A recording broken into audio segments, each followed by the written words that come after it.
What's going on, boys and girls? It's Christopher Rausch, your No Excuses coach, back for another walk and talk. Joined by my buddy Ozzy. There's Ozzy. He's just a good boy. That's my pup. Love my pup. Whoa. Got people behind me. So what's going on, ladies and gentlemen? We are live. Hello, good morning. Ozzy. We're live here. Good morning, guys. Thank you for joining me. So here, I'm going to keep it sweet and simple today. Wow, today is June 1st. June 1st, 2023. Doesn't that sound like something you would hear out of a Back to the Future movie, right? What's up, Lee? Good to see you, brother. Hope you're enjoying the new house. Miss our conversations. So yeah, can you believe it's already June 1st? Holy shit, right? The years is flying by. And I don't know if you're like me, but honestly, even as your No Excuses coach, earlier this year in January, I thought, I'm going to get all this stuff done. I'm going to get my book done by the end of May. I'm going to do this and I'm going to do this. And time gets away from us. Even me, the No Excuses coach. And so I'm just coming back here with a friendly reminder for all of us that, number one, what is our excuse? I don't have time. I don't have knowledge. I don't have the energy. I don't have the patience. Anything, right? What is our excuse? When we start hearing those excuses, it's time for us to sit there and challenge that excuse. Really? I don't have time. Okay, what am I doing with my day? I do this all the time with my coaching clients. We talk about time management. We talk about project management. We talk about what are the priorities? What are the things that are going to move the needle on what you want most in life? What are those things? Identify them and keep them in front of you. I personally like sticky notes. I also like dry erase boards. So up in front of me, I have goals and deadlines and things of that nature. And periodically we have to adjust them. And that's the thing. Proactively adjust your goals and your timelines and your measurables. But really think about what it is that your excuse is coming with, right? What is your excuse about? And figure out what is the deeper meaning of that. Good morning. Love your shirt. What is the meaning that you're giving it? I don't have time enough for patience. Dig deeper. Am I scared that if I go through with this goal and it doesn't match my expectations that I'll be disappointed, frustrated? Or am I trying to sabotage myself because I've tried it before and although I know I can do it, I'm still not completely sure. So rather than go for it and make a mistake, look like a failure, disappoint myself, it's always nice to think, one day I'm going to do this. Oh my God, I have these dreams and I'm going to go do these things. But until you implement action, nothing's going to happen. It's all just in your brain. So I sit there and, people talk about their goals and their dreams and stuff like that, but until you write it down on paper, until you give yourself specific, measurable, attainable results, and then you have, most importantly, accountability partners checking in with you every week saying, hey Chris, last week you said you were going to edit 2 chapters, you said you were going to write a blog, and you were going to do 2 videos. Did you do those things? Well, no, I didn't have time. Okay, what happened? What happened in your week that changed from when you originally planned that? Well, my son had to go to the hospital, and okay, that's reasonable. But, I got distracted by this and I got distracted by that. So if you find yourself like me, getting distracted, what is it that you can do to minimize your distractions? For me, I have to go work in a different spot. Like my studio, my office, there's so many different things that I could play with or focus on or do. I've got my dry erase board. Let me just do that for a second. Let me just do this for a second. So what I intentionally do is I'll go to a public library and I'll take my laptop and my headphones and I'll go there and I'll work. Or I'll go to Starbucks or stuff like that. But I found that if I go to a public place like that, I generally tend to get distracted by people watching. So I'll do a little bit and I'll watch people and I'll just see what's going on. So you gotta sit there and look at your excuses and see if there's a deeper meaning into why you're not going forward with it. Because at the end of the day, when you don't take action on something, then also you beat yourself up. I said I was gonna do this and I didn't do this. So then what people do is they stop making goals. They stop making promises to themselves. There's people out there that think New Year's resolutions are great, and some people think New Year's resolutions are bad. Some people think writing their goals down and having them specific, measurable, attainable, and time specific, that's good or bad. But ultimately, you have to figure out what works for you. And if you're not getting the results that you want, and what results that you deserve, then what are you doing? Are you sitting there in quiet desperation, hoping, wishing, and praying that something's going to change? Or are you actually physically getting invested in your future? Like getting a coach, like getting an accountability partner, getting a mentor, getting somebody who cares about you and wants to see you succeed and then hold your ass accountable. That's what I do with my coaching clients. I have a coaching call today, and that's exactly what we do. We talk about the wins for the week. We talk about the challenges for the week. And then any questions they have for me, like, hey, Chris, how do you do this? Or what do you think about this? Or I've got this idea. And then we get into specific goals and actions that you can take for that following week that moves the needle closer to where it is that you're going, that you really want to go. But Chris, I'm not sure really where I want to go. Again, go back and write your eulogy. Think about the end in mind. What is the end goal of whatever particular goal that you're doing? Oh, my goal is to own a house on the beach. Okay, what does a house on the beach cost? How much money do I have to save? How would I have to think about sales costs and other associated costs, moving costs, utility costs, insurance costs? Will the insurance costs be different because it's at the beach? Start working backwards and thinking, okay, before I move into the house, what has to be necessary? In order for me to do that, I have to sell my house. Okay, what can I get from my house? What improvements do I need to do to my house in order to make it sellable? Start working with the end in mind and work backwards. And when you do that, the next thing you need to do that most people don't is they get overwhelmed. They go, oh my God, there's so much to do, Chris. I just don't know where to start. I'm gonna give you a huge fucking tip right now. Huge. Take imperfect action. Imperfect. Do not strive to be perfect. Do not strive to make it where you only have to do it once. Think about that imperfect action, because when you take imperfect action 10 times, do you think there is a likelihood that you're going to figure it out within those 10 attempts? And those aren't mistakes and those aren't failures, ladies and gentlemen.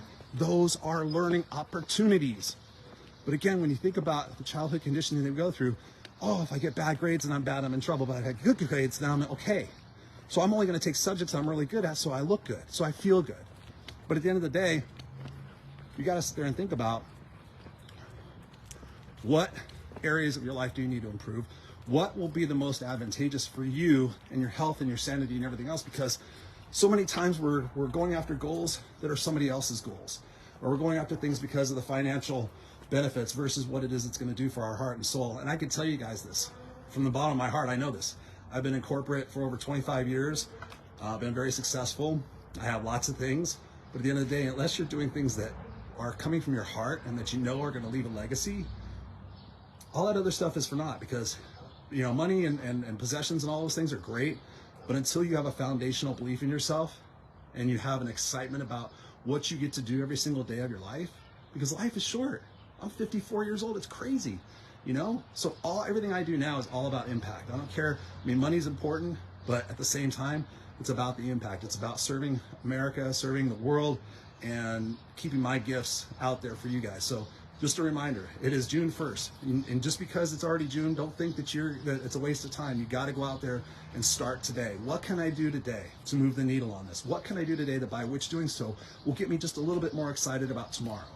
And then what you want to do is at the end of the day, write down your tasks for the next day. Write down on a piece of paper what your 3 needle movers are. What are 3 things that by which doing that, when I go to sleep tonight, I will feel accomplished? And then just focus on those 3 things. Fuck everything else. Those 3 things, get them done, because when you get them done, you're like, oh my God, I got them done before noon. What else can I do? But so oftentimes, oh, I got to do this, I got to do this, I got to do this, I got to do this, I got to do this. I have to do this, I have to do this, I have to do this. How fun does that sound? Instead of, wow, I get to do this. I get to create a video that may impact lots of lives. I get to focus on my book that's going to change lives. I get to make podcasts that change people. I get to take my dog for a walk. I get to use technology and talk to you guys right now. I get to. Not that I have to. And I realize, what's up, Adam? Say thank you for being here, brother. I hear the living legend. How are you, brother? I'm good, I'm good. What's up, Patrick Thompson? Good to see you, brother. My brother Lee here. So just think about that, you know, because so oftentimes we put it off until tomorrow. But guess what? There's a lot of people that didn't get to have a tomorrow. And so when you think about it, today is the tomorrow you worried about yesterday. Was it worth it? Because so oftentimes we're worrying about everything else, and then we don't take any action. We think we'll do it tomorrow, and then all of a sudden our life is over, and then we look back, and what do we have? Regrets. Regrets suck, man. And if you read the 5 Regrets of the Dying, I promise you, you will be a different person, because these people are sitting there going from personal experience going, wow, I worried so much about what people thought of me. And I held myself back because I was so afraid of their judgments and their opinions. And now those people are dead. And those people really didn't matter in my life. I'm the one that gets to sit here and think about my life. I'm the one that gets to sit here and reflect on the fact that I wasted so much of my life.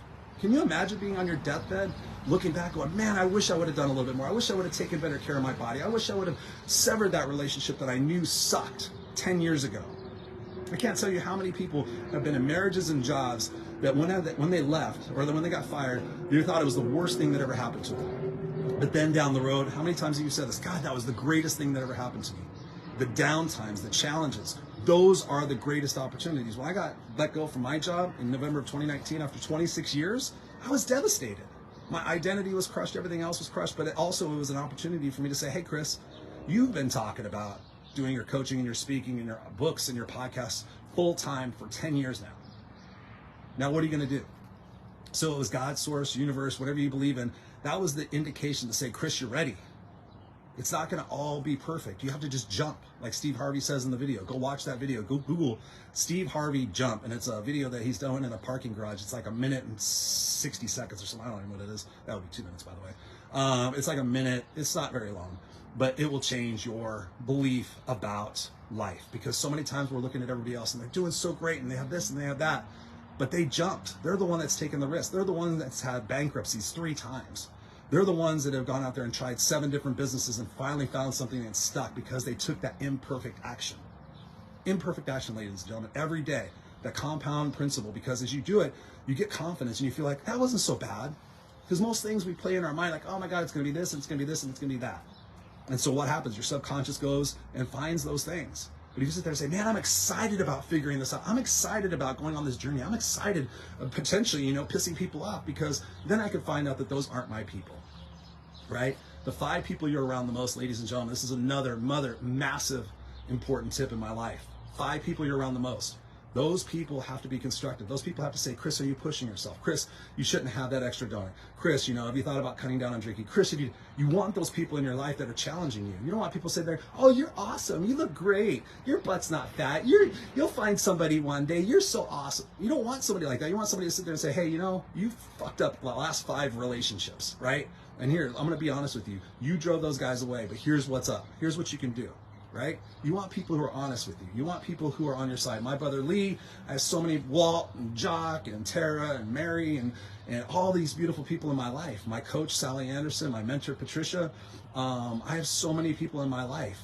I have a new mentor in my life just recently. His name's Dan Cavello here in Riverside. He's a good friend of mine, and we're going to probably be doing some stuff together. So I have amazing people in my life that I surround myself with that are successful and happy and contributing to society in a positive way. They're not focusing on the news and the divisiveness and all the bullshit and blaming the government and blaming their parents and blaming everybody else. Stop fucking blaming anybody. Guess what? It's you. You're the one that's making the decisions. You! I'm serious. If you're in a marriage that you are not happy in, you're the one that's suffering yourself. And you're thinking, I don't deserve anything better, or oh, this is good enough, and I don't want to rock the boat. What's your worthiness? Do you believe that you're worth having an amazing relationship? Do you think that you're worth having an incredible job that you're excited about, that's also financially rewarding? Do you believe that you're worth having happiness and success? Or are you struggling even to love yourself or like yourself? Because that's where it starts. What can you do today to start to love yourself a little bit more? How do you talk to yourself? Do you use encouraging words like, yeah, let's go get it. We can do this. I don't care what it takes. I'm going to make it happen. Or are we like, oh, I always screw things up and I don't know what to do. And what if I did? And then we go to our short-term gratifications because we want to ignore the pain. We want to avoid the pain. We want to walk away from it. But guess what? It's going to follow you.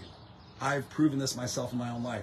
I've had so many lessons in my life. I'm like, nope, don't want to learn it, don't want to learn it, don't want to learn it. And guess what? It follows me and it keeps happening. It keeps reoccurring until we learn that lesson. So when you think about this, I'm going to end this with this. When you think about this, when have you grown the most? Look back on your life. Think about it right now. When have you grown the most? Oh, fuck, when I got fired. Oh, shit, when my girlfriend broke up with me. Oh, crap, when I got into that accident when I was drunk. Oh, da-da-da. We tend to learn the most when things go sideways. And so when you look back on your life, are you grateful for those moments? Are you grateful for those? I am. I've been in a lot of shitty positions. I've been backstabbed. I've been betrayed. I've been lied to. I've been cheated. I've had all sorts of things happen in my life. But I look back on those and I'm thankful for them because those were the warning bells to sit there and say, Chris, are you taking care of yourself? Are you surrounding yourself with the right people? Are you taking those risks and going after your dreams like the friends that you're around are? It's pretty incredible what you can do. So what's up? Adam says here, I don't give a shit what people think of me. I'm not here to make friends. I'm here to live my fucking life and spread the message I need to. Yes, yes, yes, yes. You need that passion. Adam also says, blaming someone doesn't achieve fuck all, doesn't bring change, action, and self is a priority. Yes, you got to do that, guys. So I love and appreciate you. Whatever I can do to support you guys, I will do that. I'm actually just back at my house right now, and I'm gonna go feed my dog, and then I'm gonna go turn around and go to the gym for 45 minutes because I'm on 75 hard still. Guess what? Today is day 60.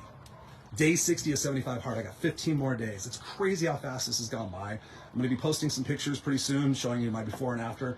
I've lost about 10 pounds. I've lost a ton of bloating from not eating sugar and drinking alcohol and eating bread and wheat and gluten.